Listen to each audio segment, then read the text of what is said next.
Hello friends, welcome to Creative Medicine. In this lecture, we will learn about. Hello friends, if you were asked a question which will show mortality benefit in prinzmetal angina.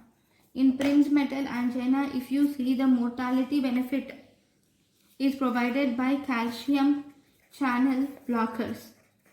Okay, these calcium channel blockers will cause vasodilatation and thus provide mortality benefit in prinzmetal angina. So thus they are effective in 90%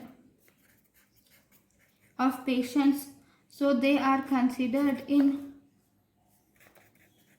as first line drugs.